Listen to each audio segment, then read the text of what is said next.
Good evening. This is Akashvani. I'm Anuja Kumar with the news at 9.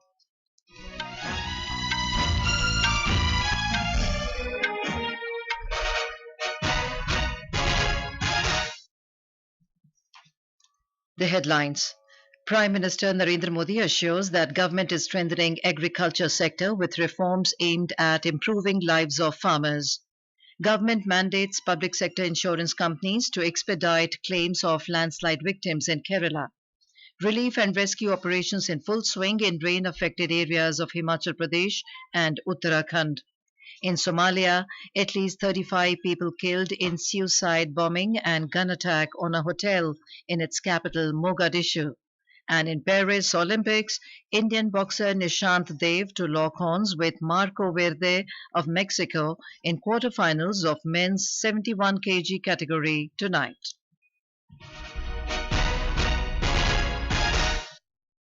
And now the news in detail. Prime Minister Narendra Modi has assured that the government is strengthening the agriculture sector with reforms and measures aimed at improving the lives of farmers. Addressing the 32nd International Conference of Agricultural Economists in New Delhi today, he said, agriculture is the center of the government's economic policy. Mr. Modi said, India is a food surplus country and engaged in providing solutions for global food security and global nutrition security. He said India is the largest producer of millets, milk, pulses and spices. आज भारत एक food surplus देश है। आज भारत दूध, दाल और मसालों का सबसे बड़ा प्रोड्यूसर है। Bharat food grain, fruits, vegetable, cotton, sugar, T, framed fish इनका दूसरा सबसे बड़ा प्रोड्यूसर। एक वो समय था जब भारत की फूड सिक्योरिटी दुनिया की चिंता का विषय। एक आज का समय है जब Bharat global food security, global nutrition security इसके सॉल्यूशन देने में जुटा है। The Prime Minister said India is promoting chemical-free natural farming. He said in the Union Budget 2024-25, there is a big focus on sustainable agriculture. He said India is using digital technology in the agriculture sector and under the PM Kisan Samman Nidhi, funds are transferred to the bank accounts of 10 crore farmers by one click. Our correspondent reports that around 1,000 delegates from around 75 countries are taking part in the International Conference of Agricultural Economists. The theme for this year's conference is Transformation Towards Sustainable Agri-Food Systems. Speaking on the occasion, Union Agriculture Minister Shivraj Singh Chauhan said, under the leadership of Prime Minister Modi, India's agricultural growth rate has consistently been the highest in the world. The government has mandated the public sector insurance companies to extend all possible support to the victims of the landslide incident in Kerala so that the insurance claims can be expeditiously processed and paid. Union Finance Ministry said LIC has been asked to speedily disburse the claim amount in respect of the policyholders under the PM Jeevan Jyoti Bima Yojana. The ministry said the documentation required for processing of claims has been relaxed comprehensively to ensure speedy disbursal of the claim amount. The insurance companies have initiated efforts for reaching out to their policyholders through various channels to provide the contact details for assistance in the districts of Wayanad, Palakkad, Kozhikode, Malappuram and Thrissur, where a significant number of claims are being reported. Search for bodies in the landslide hit areas in Wayanad has yielded 16 remains of human beings today. The search operation has been called off for the day and will be resumed tomorrow morning. Our Kochi correspondent has more details.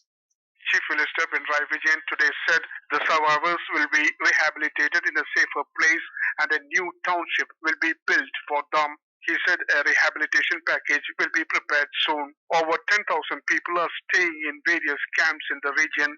67 bodies recovered from the Chalia River from Nilambur area in Malapur district, which is beyond recognition, will be cremated by the local panchayats after taking samples for DNA tests. Meanwhile, a Savar radar and the 4 Reco radars, along with the operators airlifted from the Hindan Air Base in Ghaziabad, has reached the Calicut airport. The radars were sent following a request by the state government and will be utilized by the army teams for deep search among the debris in the landslide affected areas tomorrow. With inputs from Arun Vincent in Wayanad, Raj Mohan, Akashwani News, Kochi.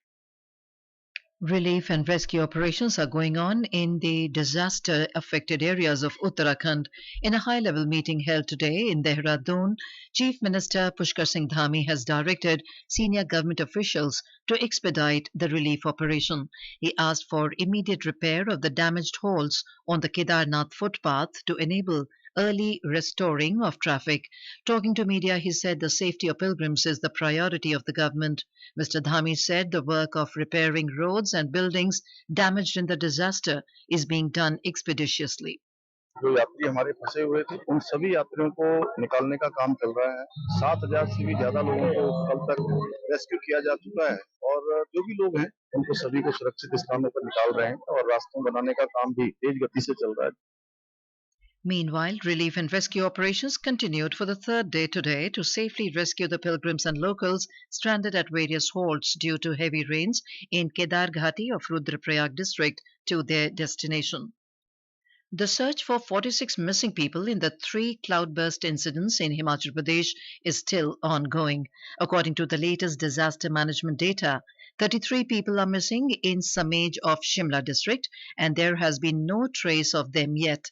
The NDRF team involved in the search operation has started using live detector devices and is also utilizing sniffer dogs to locate the missing individuals.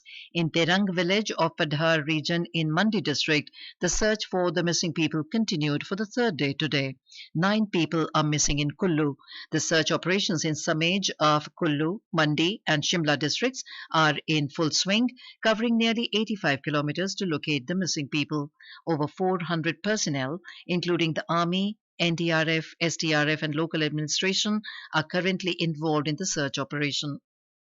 In Ladakh, a landslide in the Kabaddi Nala area of Kargil caused a building to collapse in the early hours of the morning, resulting in injuries to 12 people. The Indian Army, Ladakh Police and rescue teams swiftly initiated the rescue operations and all injured individuals were safely transported to District Hospital in Kargil for medical treatment. The India Meteorological Department or IMD has forecast extremely heavy rainfall over Jharkhand, Chhattisgarh and East and West Madhya Pradesh today. The IMD said that extremely heavy rainfall will also be likely over Meghalaya today and Ghat areas of Madhya Maharashtra, Konkan and Goa till tomorrow. It added that isolated heavy rainfall conditions will prevail over Jammu Kashmir till the 5th of this month and Himachal Pradesh, Uttarakhand, Uttar Pradesh, Rajasthan, Sub-Himalayan West Bengal and Northeast India till the 10th of this month. This is Akashwani giving you the news. For quick news updates round the clock, follow us on our X handle at AIR News Alerts. The 2-day conference of governors concluded today at Rashtrapati Bhavan. In her closing remarks, the President emphasized on issues such as tribal welfare, women empowerment, natural farming and drug addiction, among others. She also appreciated the work done by the groups of governors constituted to deliberate on different issues of national importance. The President expressed confidence that suggestions given by the governors would be taken forward. Vice President Jagdeep Dhankar, Prime Minister Narendra Modi and Home Minister Amit Shah also addressed the concluding session. In next 8 years, India can put 20% area under organic farming. Speaking exclusively to Akashwani News, Professor Ramesh Chand, member Niti Aayog and chairperson of the 32nd International Conference of Agricultural Economists, said that science should be used into natural and organic farming. He added that science may help in increasing the productivity in farming. इन दोनों में हमें एक संतुलन रखना है। Growth में भी हमें ग्रोथ भी चाहिए, फूड में वृद्धि भी चाहिए और सस्टेनेबिलिटी भी चाहिए कि वो सस्टेनेबल रहे, एनवायरनमेंट खराब ना हो। Tune in to 100.1 Akashwani Gold at 9:15 tonight to listen to this exclusive broadcast. Union Minister for Electronics and Information Technology Ashwini Vaishnaw said that the construction work for Tata's semiconductor unit at Morigaon in Assam has begun today. He shared details about the plant with media in New Delhi. ये बहुत ही खुशी की बात है कि इससे असम में 27,000 करोड़ रुपए का इन्वेस्टमेंट आएगा और इससे करीब 15,000 डायरेक्ट जॉब्स और 11 से 13,000 इनडायरेक्ट जॉब्स क्रिएट होंगे। सेमीकंडक्टर एक फाउंडेशनल इंडस्ट्री है, इसमें केवल उसी यूनिट की जॉब्स को काउंट करना उचित नहीं होता है। जैसे सेमीकंडक्टर यूनिट आता है, उसके साथ ही साथ बहुत सारी डाउनस्ट्रीम इंडस्ट्रीज भी उसके साथ ही साथ आने लगती है। External Affairs Minister Dr. S. Jaishankar held a meeting with the leadership of India-Japan Council in Delhi today. Dr. Jaishankar appreciated their commitment to realize the full potential of this important relationship. The local authorities in Somalia have confirmed today that at least 35 people have been killed and 126 have been injured in a suicide bombing and gun attack on a beachside hotel in its capital, Mogadishu. Al-Shabaab, an Al-Qaeda-linked armed group, has claimed responsibility for the yesterday's attack on Lido Beach. In a significant escalation of tensions in the West Asia, Iran's permanent mission to the United Nations has warned that Hezbollah's future responses to Israeli actions may not be limited to military targets. This statement comes in the wake of recent Israeli strikes in Beirut that targeted residential areas, breaking an unwritten understanding between the two parties to confine their actions to border areas and military objectives. This shift in strategy could potentially lead to a wider conflict in the region, raising concerns among the international observers. More from our West Asia correspondent.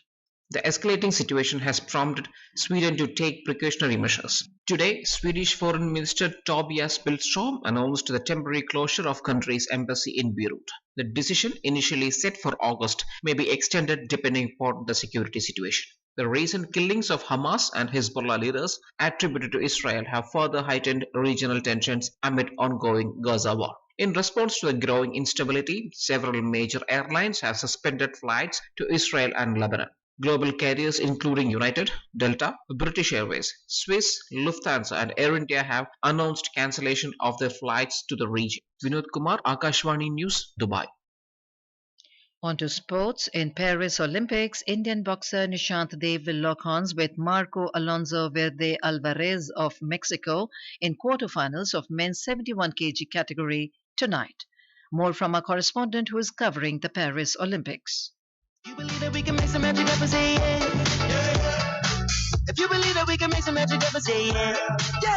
We on them too.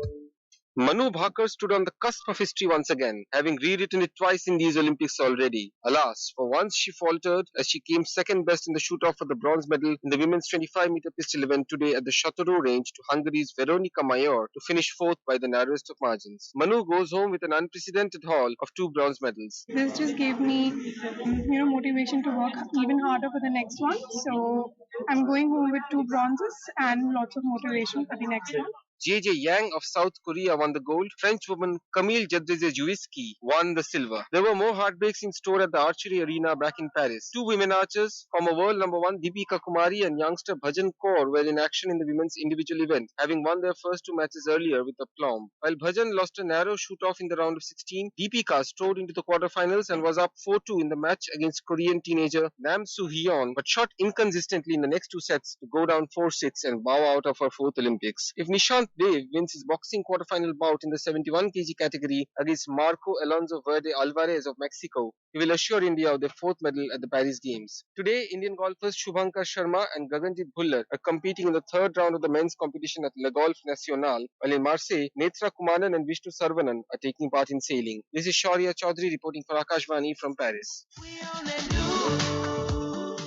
A 2-day Akashvani Music Concert 2024 began today in New Delhi. The concert is being held at Akashvani's Rang Bhavan Auditorium. Renowned artists including Pandit Rajendra Prasanna and Pandit Jayatirth Mevindu are performing in the music concert.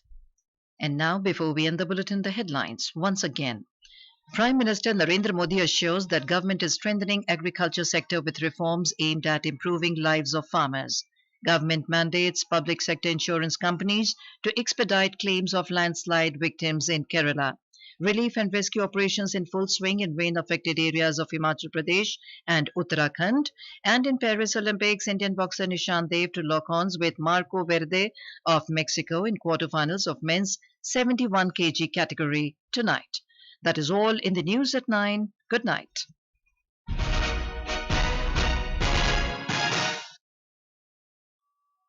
This is Akashvani. In the program